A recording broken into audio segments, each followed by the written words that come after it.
It would be an understatement to say that being both a photographer and a videographer for the last 10 years has been a hell of a trip. Adventures, friendships, struggles. Every memory has been special to me. So I made sure that I always brought the right camera to capture the essence of the moment. Fast action cameras to catch what the eye would miss. Low light cameras to illuminate the darkest corners. Cameras that can make the most mundane into a movie.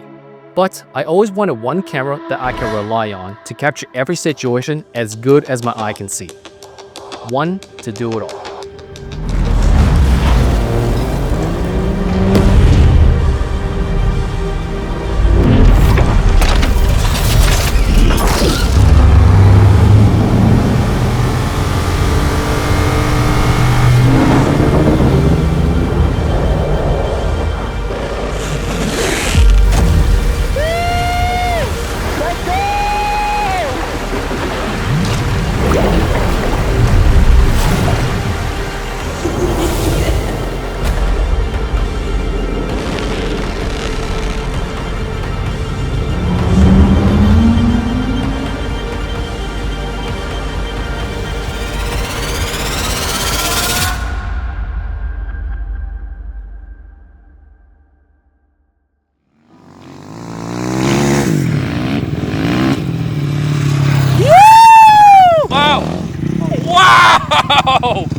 So last year, I asked Nikon to send me the Z8 as I'd seen some amazing reviews about this camera.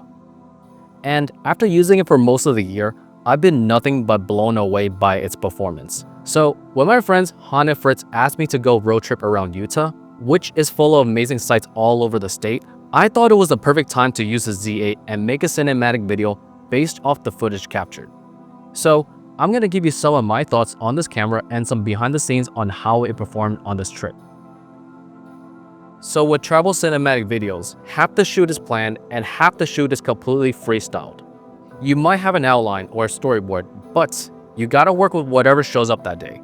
And I found that the Z8 is really adaptable to different situations. One of my favorite shots from this trip was when we went out and filmed some local motocross bikers. We started in the harsh mid-afternoon daylight, which is generally difficult to film because of the extreme differences between the sun and the dark shadows. But because the Z8 is able to film in-camera RAW, we were able to capture and get the full detail of the bright sky and our subject at the same time. On non-RAW footage, I would have to decide on either exposing the sky or the subject. But with RAW, I could combine the best of both worlds. It's also really good at both photos and videos, which makes a huge difference when it comes to convenience. In the past, I would always need to bring multiple camera buys with me everywhere I go. And typically, camera models are either really good at taking pictures or really good at taking videos. But the Z8 is one of the few cameras that can do both really well. So I just like the convenience of having everything in one system. That's just one less camera to bring with me, and it means I don't have to keep switching from one system to another. Let's go! I also love how rugged and weatherproof this camera is. First, we tested this by filming an up-close POV of a waterfall. Originally, we ordered the wrong waterproof case that didn't exactly fit the Z8, but the show moves on. It's gonna be cold. Regardless, we decided to send it, and even though the entire bottom was exposed and it got wet, it was working perfectly fine afterwards.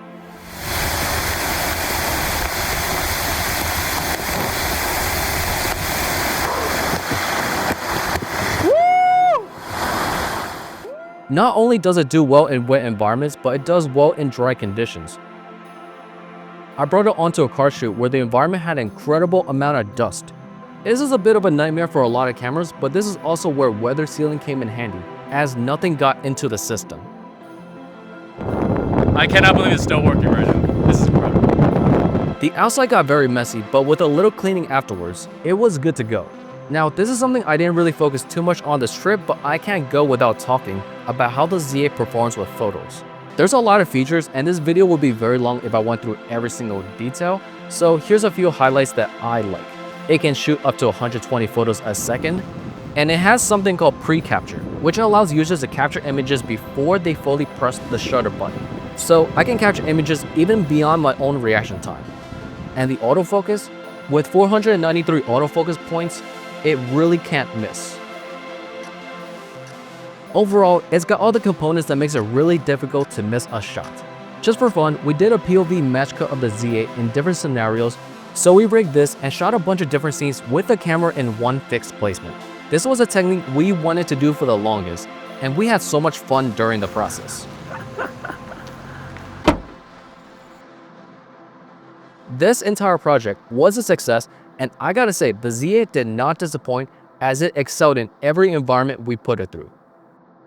Props to Nikon for creating such a masterpiece of a camera, and I'm excited to see what other boundaries I can push with this camera for future projects.